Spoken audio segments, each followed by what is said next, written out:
అందరికీ సంక్రాంతి శుభాకాంక్షలు. మీరు మీ కుటుంబ సభ్యులు తెలుగు వారందరూ సుఖంగా ఉండాలని, సంతోషంగా ఉండాలని, పాడి పంటలు, అష్టైశ్వర్యాలు, ఆయురారోగ్యాలు భగవంతుడు కలిగించాలని భగవంతుని ప్రార్థిస్తూ తెలుగుదేశం పార్టీ తరఫున, కూటమి ప్రభుత్వం తరఫున అందరికీ శుభాకాంక్షలు, సంక్రాంతి శుభాకాంక్షలు. వైఎస్ఆర్ కాంగ్రెస్ పార్టీ నిరాశ నిస్పృహల్లో కొట్టుమిట్టాడుతూ ఉంది. పార్టీ లీడర్లందరూ వెళ్ళిపోతూ ఉన్నారు, పార్టీ ఖాళీ అయిపోతూ ఉంది. జగన్మోహన్ రెడ్డి గారి పనితీరు పట్ల, ఆయన వ్యవహార శైలి పట్ల, ఆయన ఇంకా పద్ధతి మార్చుకోవటం లేదు అనే అసంతృప్తితో పార్టీలోని ముఖ్య నాయకులందరూ కూడా వీడిపోతూ ఉన్నారు. వారు చేసిన పాపాలు, మోసాలు, నేర ప్రవృత్తితో చేసిన కార్యకలాపాల ముసుగులన్నీ కూడా తొలగిపోతూ ఉన్నాయి. ప్రజలందరూ కూడా ఏమి జరిగింది అని తెలుసుకున్న పరిస్థితుల్లో నిరాశ నిస్పృహల్లో ప్రతి ఒక్కళ్ళు కూడా వైఎస్ఆర్ కాంగ్రెస్ పార్టీ వాళ్ళందరూ కూడా మాట్లాడుతూ ఉన్నారు. నిన్న వైఎస్ఆర్ కాంగ్రెస్ పార్టీ చెబుతూ ఉంది, ఈ సంక్రాంతి పండుగ కేవలం కూటమి నాయకులకే అని చెప్పేసి. అసలు వైఎస్ఆర్ కాంగ్రెస్ పార్టీ వాళ్ళకి ఈ పండుగ ఎక్కువగా ఎవరికి వర్తిస్తుందో, ఎవరు ఎక్కువగా సంతోషంగా ఉంటారు ఈ సమయంలో, దాని పట్ల అవగాహన లేకోకుండా, ప్రజల ప్రస్తుత పరిస్థితి గురించి అవగాహన లేకోకుండా, క్షేత్రస్థాయిలో జరుగుతున్న కార్యక్రమాల పట్ల అవగాహన లేకోకుండా కేవలం నిరాశ నిస్పృహల్లో మాట్లాడుతున్నారని చెప్పేసి మనం చేస్తామని. నేను సంక్రాంతి పండుగ అనేది ఎక్కువగా రైతు సోదరులు, వ్యవసాయంకి సంబంధించిన పండుగ. ఈ సమయంలో రైతులందరూ కూడా ఆరుగాలం కష్టపడి పనిచేసి పండించిన పంటలన్నీ కూడా ఇంటికి చేరుకుంటాయి. ఆ పంటలను చూసి రైతులందరూ కూడా సంతోషంగా ఉంటారు.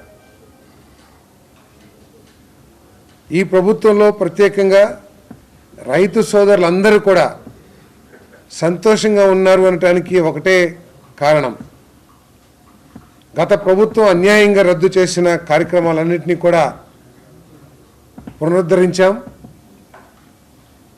గతంలో ఎగ్గొట్టిన సబ్సిడీలన్నీ కూడా చాలా వరకు, ఉదాహరణకి బిందు సేద్యం కానివ్వండి, పామాయిల్ కానివ్వండి, మామిడి పంటకు కానివ్వండి, ధాన్యం తీసుకుని ఎగ్గొట్టిన డబ్బులు తిరిగి చెల్లించడం కానీ, ఇవన్నీ కూడా రైతులకి చేరినాయి. కాబట్టి రైతులందరూ కూడా సంతోషంగా ఉన్నారని చెప్పేసి మనం చేస్తాను.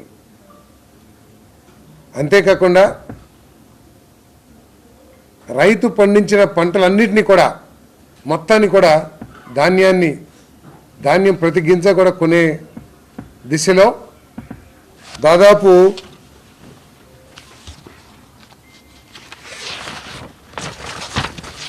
5 లక్షల మంది రైతుల దగ్గర 28,83,288 మెట్రిక్ టన్నులు, అంటే దాదాపు 29 లక్షల మెట్రిక్ టన్నులని రైతుల దగ్గర నుంచి సేకరించి 6,565.84 కోట్ల రూపాయలని కేవలం 24 గంటల లోపల, కొంతమందికి 7 గంటల్లో కూడా అకౌంట్లో వేసిన ఘనత కూటమి ప్రభుత్వం అని చెప్పేసి మనం చేస్తాను. అందుకనే ఈరోజు రైతు సోదరులు అందరూ కూడా సంతోషంగా సంక్రాంతి పండుగని జరుపుకుంటూ ఉన్నారు. దాన్ని చూసి బాధపడటమే తప్పితే వైఎస్ఆర్ కాంగ్రెస్ పార్టీ నాయకులకి తాను చేసిన మోసాలు ఏమిటో కూడా ఒకసారి అర్థం చేసుకోవాలి. 21 రోజుల్లో మీ ధాన్యానికి డబ్బులు చెల్లిస్తానని చెప్పిన జగన్మోహన్ రెడ్డి గారు 3-4 నెలలైనా సరే డబ్బులు చెల్లించలేని దైన్య స్థితిలో ఉంటే ఆ ఎగ్గొట్టిన డబ్బులన్నింటినీ కూడా ఈ ప్రభుత్వం చెల్లించిందని చెప్పేసి మనం చేస్తాము.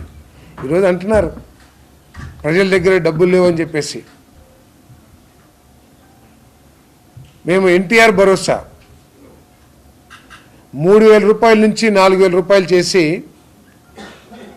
దాదాపు 63-64 లక్షల మంది లబ్ధిదారులకి ఈ పెన్షన్ కార్యక్రమం ఇస్తున్న విషయం వాళ్ళకి తెలియదా అని చెప్పేసి అడుగుతా ఉన్నా నేను. ప్రతి నెల 1వ తారీఖున, ఒకవేళ 1వ తారీఖు సెలవు అయితే అంతకు ముందు రోజే 31వ తారీఖు, 30వ తారీఖు, ఆఖరికి 29వ తారీఖును కూడా పెన్షన్ చెల్లించిన విషయాన్ని గుర్తించాలని చెప్పేసి మనం చేస్తానని. ఇంతకుముందు 3,000 రూపాయలు ఇచ్చిన వికలాంగుల పెన్షన్ని 6,000 రూపాయలకి పెంచాం. ఏదో చెప్తున్నారు మేము తల్లి దీవెన ఇచ్చాము, ఏదో అమ్మఒడి ఇచ్చామని చెప్పేసి. మీరు అమ్మఒడి సంవత్సరానికి 15,000 ఇచ్చిండొచ్చు, 12,000 రూపాయలు ఇచ్చారు.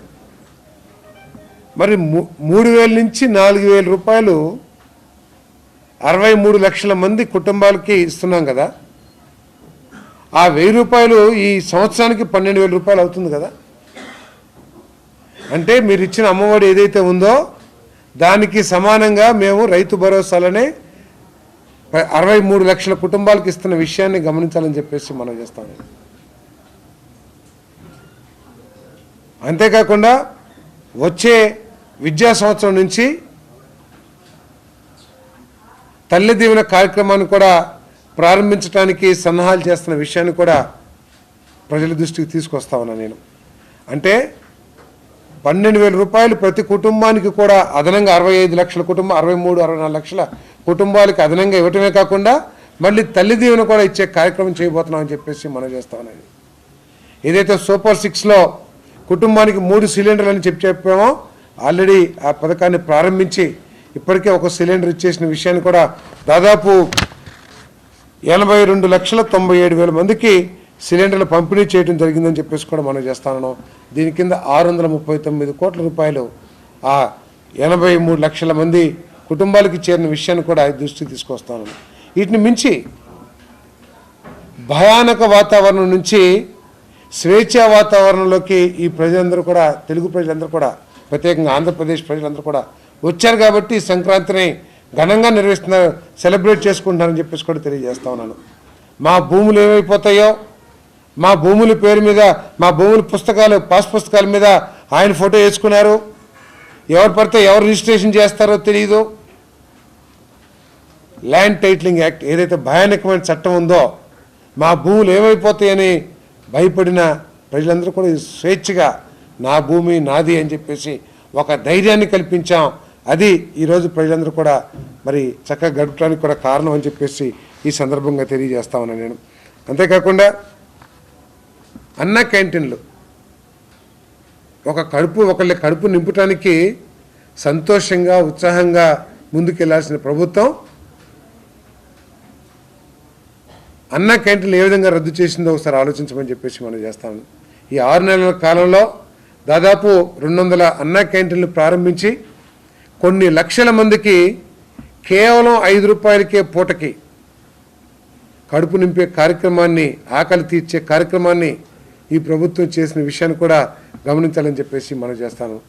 కొన్ని లక్షల మంది ఈ అన్న క్యాంటీన్లు వినియోగించుకొని మరి ఆకలి తీర్చుకునే విషయాన్ని కూడా గమనించాల్సిన అవసరం ఉందని చెప్పేసి మనం చేస్తాను. అంతేకాకుండా ఇంతకుముందు వైఎస్ఆర్ కాంగ్రెస్ ప్రభుత్వం గుర్తుకు రాగానే గుంటల రోడ్లు గుర్తుకొచ్చాయి. సంక్రాంతి పండక్కి ఆ గుంటల రోడ్లో మా ఊరు వెళ్ళలేమో, నడువులు పడిపోతాయి అని చెప్పేసి భయంతో గ్రామాలకు వెళ్ళని, సొంత గ్రామాలకు వెళ్ళలేని పరిస్థితి నుంచి ఈరోజు పాట్ హోల్ ఫ్రీ మిషన్ ఆ కార్యక్రమాన్ని చేసి చాలా వరకు కూడా పూర్తి చేసే పనిలో నిమగ్నమై ఉన్నాం. మరి ఒక పండక్కే చేయాలనుకున్నాం, కొన్ని కారణాల మూలంగా కాంట్రాక్టర్లు అన్ని పనులు ఒకటేసారి రావటం మూలంగా మరి ఈ నెలాఖరికైనా సరే పూర్తి అవుతాయని చెప్పేసి భావిస్తా ఉన్నాం. రోడ్లు మెరుగుపడ్డాయి, చాలా రోడ్లు కొత్తగా కూడా వేశాం. ఎన్ఆర్జీఎస్ ద్వారా పవన్ కళ్యాణ్ గారి నేతృత్వంలో రాష్ట్ర వ్యాప్తంగా ఒకే రోజు గ్రామ సభలు ఏర్పాటు చేసి దాదాపు 3,500 నుంచి 4,000 కిలోమీటర్ల వరకు కూడా సిమెంట్ రోడ్లు వేసిన ఘనత ఈ 6 నెలల కాలంలోనే ఘనత ఈ కూటమి ప్రభుత్వం అని చెప్పేసి మనం చేస్తామని నేను. అందుకనే ఈరోజు వారి వారి గ్రామాల్లో వారి వారి వాడల్లో సిమెంట్ రోడ్లు ఏర్పడిన పరిస్థితుల్లో పరిశుభ్రమైన పరిస్థితుల్లో సంక్రాంతిని సంతోషంగా ఈ రాష్ట్ర ప్రజలందరూ కూడా సంబరంగా చేసుకుంటున్నారని చెప్పేసి నేను మనవి చేస్తాను. అదేవిధంగా పారిశ్రామికంగా ఈ రాష్ట్రం అధోగతి పాలైపోయింది. తెలుగుదేశం మన వైఎస్ఆర్ కాంగ్రెస్ పార్టీ పాలనలో మొత్తం కేవలం 6,679 కోట్ల రూపాయలు విదేశీ పెట్టుబడులు వస్తే మొదటి 6 నెలల్లోనే 82,000 కోట్ల రూపాయలు విదేశీ పెట్టుబడుల్ని తీసుకురావడం జరిగిందని చెప్పేసి కూడా నేను మనవి చేస్తానని. మరి లోకేష్ గారి ప్రయత్నంతో ఆయన అమెరికా పర్యటన మూలంగా కానివ్వండి, బాంబే వెళ్ళి పెద్ద పెద్ద పారిశ్రామికవేత్తలతో జరిపిన చర్చల ఫలితంగా కానివ్వండి, లేదు ఈ ప్రభుత్వం మీద నమ్మకం కలగటం మూలంగా కానివ్వండి, గత ప్రభుత్వంలో ఈ రాష్ట్రంలో పెట్టుబడులు పెడితే మునిగిపోతామనే భావన నుంచి ఈ రాష్ట్రంలో పెట్టుబడి పెట్టాలంటే ఎవరెవరిని కలవాలో ఏమేమి చెల్లించుకోవాలో అర్థం కాని పరిస్థితుల్లో ఈ రాష్ట్రం నుంచి కంపెనీలు మూసుకుని వెళ్ళిపోయిన పరిస్థితుల నుంచి ఈరోజు ఆంధ్రప్రదేశ్ వైపు అందరూ కూడా చూస్తూ ఉన్నారు. ఆంధ్రప్రదేశ్లో పెట్టుబడులు పెట్టాలని చెప్పేసి పెద్ద పెద్ద పారిశ్రామికవేత్తలు అదానీ కానివ్వండి, రిలయన్స్ కానివ్వండి, గూగుల్ కానివ్వండి, టీసీఎస్ కానివ్వండి, వీటికి తోడు మన గ్రీన్కో ఇవన్నీ కానివ్వండి, కొన్ని లక్షల కోట్ల రూపాయలు మనం చూసాం. ప్రధానమంత్రి గారి చేతుల మీదుగా ఎన్టీపీసీ గ్రీన్ హైడ్రోజన్ ప్రాజెక్ట్ దాదాపు 2 లక్షల కోట్ల పెట్టుబడితో ప్రారంభించాం. మరి లోకేష్ గారి చర్చల ఫలితంగా బాంబే ట్రిప్ ఫలితంగా 65,000 కోట్ల రూపాయలు విలువ చేసే సిబిజీ ప్లాంట్స్ ఈ రాష్ట్రంలో ఏర్పాటు చేస్తానికి ఊరిని ఎంఓయూనే కాకుండా వారికి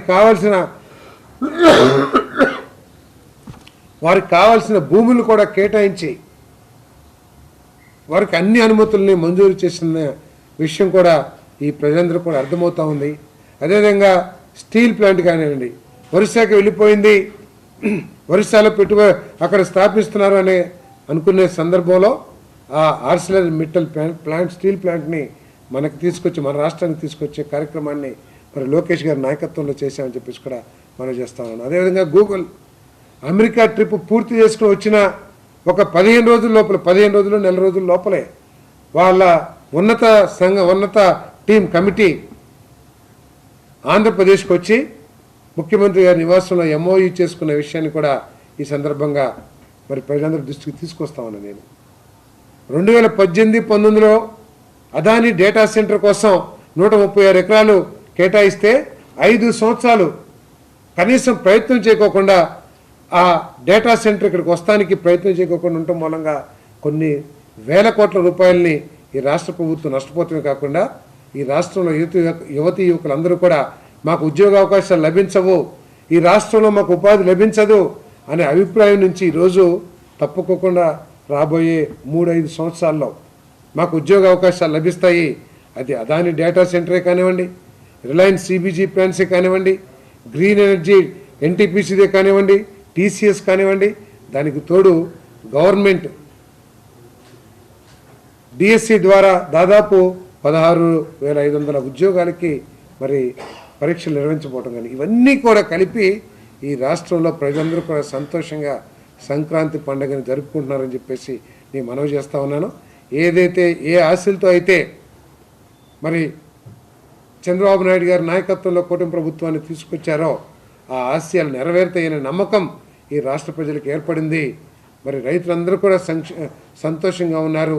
కాబట్టి పండుగ గ్రామాలన్నీ కూడా ఒకసారి చూడండి వెళ్ళి, గ్రామాల్లో రైతులందరూ కూడా ఈ కార్యక్రమాల మూలంగా 6 నెలల్లోనే వారు ఊహించిన ఫలితాలు అందుతున్నాయనే ఆలోచనతో సంతోషంగా సంక్రాంతి పండుగను గడుపుతున్నారని చెప్పేసి మనం చేస్తూ మరి ఈ ఖాళీ అయిపోతున్నందుకు ఎందుకు ఖాళీ అవుతుందో వైఎస్ఆర్ కాంగ్రెస్ పార్టీ ఆలోచించుకోవాలి. కానీ అబద్ధపు ప్రకటనలు చేసి ఏదో రాజకీయ లబ్ధి పొందుదామంటే ప్రజలంత అమాయకులు కాదని చెప్పేసి కూడా ఈ సందర్భంగా తెలియజేస్తా ఉన్నాం.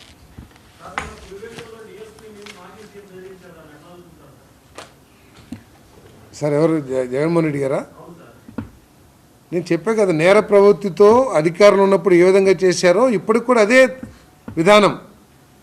బెదిరించటం, లేకపోతే కక్ష కట్టడం, అరాచకాలు చేసి ప్రజలను భయభ్రాంతులు చేయటమే వాళ్ళ పరిపాలన యొక్క విధానం అని చెప్పేసి మనం చేస్తాం.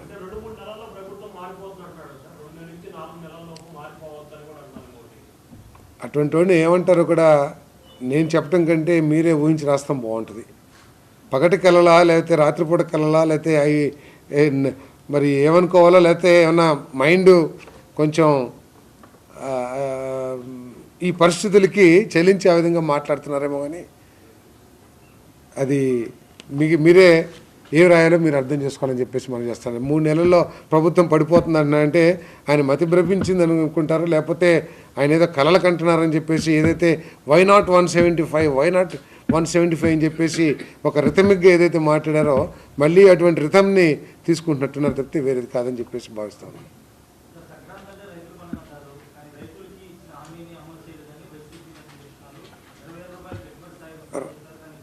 వ్యవసాయంలో అనేక కార్యక్రమాలు ఉంటాయి.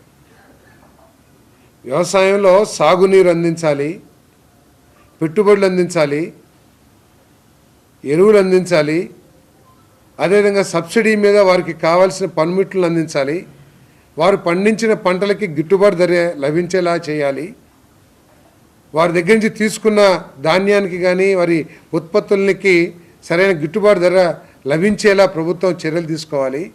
అదేవిధంగా ఏదైతే ఎన్నికల్లో హామీ ఇచ్చామో దాన్ని కూడా అమలు చేయాలి. సో ఇవన్నీ కూడా వారు ధాన్యం కొన్నారు, మీ అందరికీ తెలుసు. ధాన్యం కొనేటప్పుడు ఎన్ని కష్టాలు ఎన్ని నష్టాలు రైతులు ఎదుర్కొన్నారో, పెనూరులో పండిస్తే కైకలూరుకి, కైకలూరులో పండిస్తే ఇంకెక్కడికో, అసలు ఎక్కడికి పంపించాలో అర్థం కాని పరిస్థితుల్లో ఏ విధంగా ధాన్యం సేకరణ చేశారో అందరికీ తెలిసిందే. సేకరణ చేసిన తర్వాత ఏ విధంగా డబ్బులు ఎగ్గొట్టారో కూడా ప్రజలందరూ కూడా తెలిసిందే. ఈరోజు 24 గంటలు 48 గంటలు అని చెప్పి 24 గంటల్లోనే చేశాం. సో అదేవిధంగా పామాయిల్కి ఇంతకుముందు సబ్సిడీ ఉంటే సబ్సిడీ తీశారు. పామాయిల్ మొక్కలకి 12,000 రూపాయలు టన్ను పామాయిల్ కొంటే గత ప్రభుత్వంలో ఈరోజు 20,000 రూపాయలకి టన్నుకి పామాయిల్ కొంటా ఉన్నారు. ఏలూరు జిల్లా మొత్తం కూడా పామాయిల్ మీద ఆధారపడింది. అదేవిధంగా ఆక్వా ఉత్పత్తులకి గిట్టుబాటు ధర లభిస్తూ ఉంది, రైతులందరూ కూడా సంతోషంగా ఉన్నారు. సో అదే మరి ప్రభుత్వం కూడా ప్రకటించింది, ముఖ్యమంత్రి గారు కూడా వచ్చే ఏదైతే కేంద్ర ప్రభుత్వం తమ రైతు భరోసా కార్యక్రమంలో మన ఆ వాటా ఇస్తుందో, ఇన్స్టాల్మెంట్ ఇస్తుందో, దాంతోపాటు రాష్ట్ర ప్రభుత్వం కూడా కలిపి చెల్లించాలని చెప్పేసి మరొక నిర్ణయం తీసుకున్నారు. కాబట్టి తప్పుకోకుండా రైతులకి అది చేరుస్తామని చెప్పేసి కూడా నేను మనం చేస్తాను.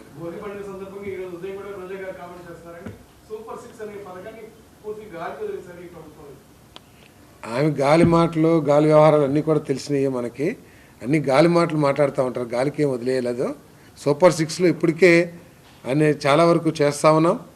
రైతు మన ఎన్టీఆర్ భరోసా ఇచ్చాము, అదేవిధంగా సిలిండర్లు ఇచ్చాము, అన్న క్యాంటీన్ ఓపెన్ చేశాము. ఏదైతే ల్యాండ్ టైటిలింగ్ యాక్ట్ని రద్దు చేస్తూ ఉన్నామో ఆ ల్యాండ్ టైటిలింగ్ యాక్ట్ని రద్దు చేసి రాష్ట్రంలో రైతులు, భూ యజమానులు అందరూ కూడా ఆఖరికి కబ్జా చేస్తే కఠినంగా శిక్షిస్తాము, ఎంక్రోచ్మెంట్ కానీ లేకపోతే గ్రాబింగ్ చేస్తే, ల్యాండ్ గ్రాబింగ్ చేస్తే 10-15 సంవత్సరాలు మించి జైలు శిక్ష విధించే విధంగా చట్టాన్ని సవరించాము. సో ఆ గాలి మాటలు మానుకోవాలి. ఇంకా బుద్ధి రాకపోతే ఇంకెవరేం చెప్పలేరు.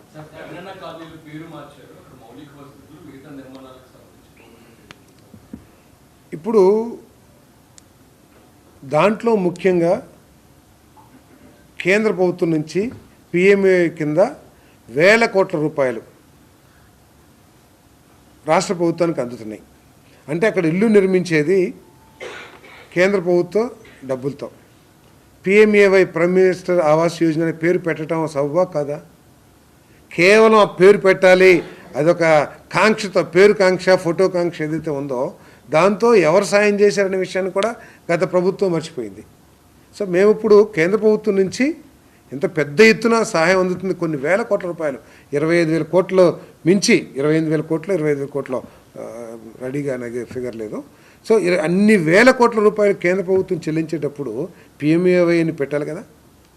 అదేవిధంగా జగన్మోహన్ రెడ్డి గారు ఈ గృహ నిర్మాణంలో గతంలో 2.5 లక్షల రూపాయలతో చంద్రబాబు నాయుడు గారు గృహ నిర్మాణ కార్యక్రమం చేస్తే ఆయన 30,000 రూపాయలతో గృహ నిర్మాణ కార్యక్రమం చేయాలని అనుకున్నారు. అంతేకాకుండా దళితులకి, గిరిజనులకి, వాళ్ళందరికీ 50,000 నుంచి 1,00,000 రూపాయలు ఈ 2.5 లక్షలకి అదనంగా చెల్లించారు దళితులకి, గిరిజనులకి, వీళ్ళందరికీ కూడా.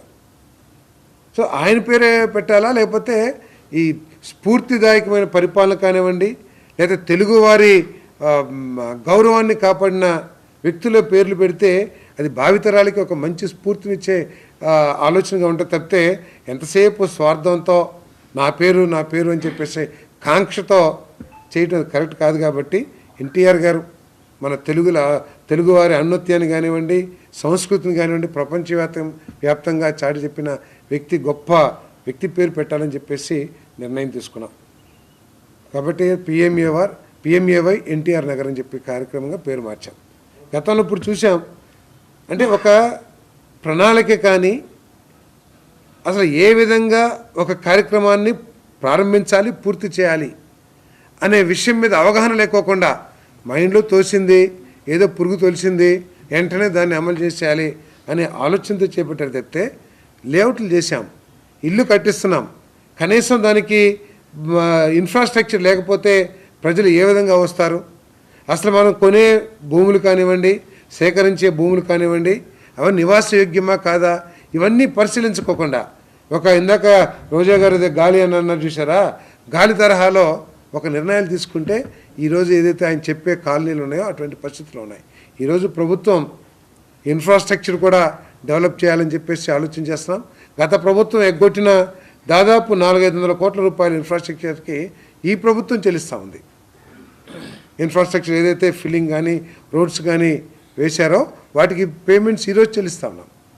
కాబట్టి అది పిఎంఏవై ఎన్టీఆర్ నగర్ అనేది పేరు సబ్ అని చెప్పేసి మేము భావిస్తా ఉన్నాం.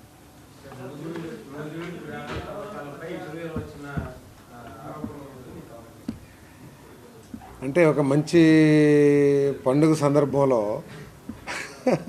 అటువంటి అబద్ధాలకి సమాధానం చెప్పే కంటే కూడా మీకు ఎప్పుడైనా సరే వాస్తవాలు రికార్డ్ పూర్వకంగా మీ అందరి ముందు ఉంచుతాను. ఎందుకంటే నేను వివాదాలకు వెళ్ళే వ్యక్తిని కాదు. మా పార్టీ గౌరవాన్ని, మా పార్టీ సాంప్రదాయాల్ని కొనసాగించే వ్యక్తిని కాబట్టి తప్పుకోకుండా అక్కడ గ్రావెల్లో ఏం జరుగుతుంది, ఏం జరిగింది పూర్తిగా ప్రభుత్వ అనుమతితోనే. ఎక్కడన్నా ఒకళ్ళిద్దరు లేదా 10 మంది ఎక్కడన్నా దొంగతనంగా చేసుకుంటే నేను చెప్పలేను, కానీ ఏదో 10 లారీలో 20 లారీలో పెద్ద ఎత్తున మాత్రం కేవలం ప్రభుత్వ అనుమతితోనే అక్కడ జరుగుతుందని చెప్పేసి కూడా తెలియజేస్తాం. బట్ అది వేరే సబ్జెక్ట్.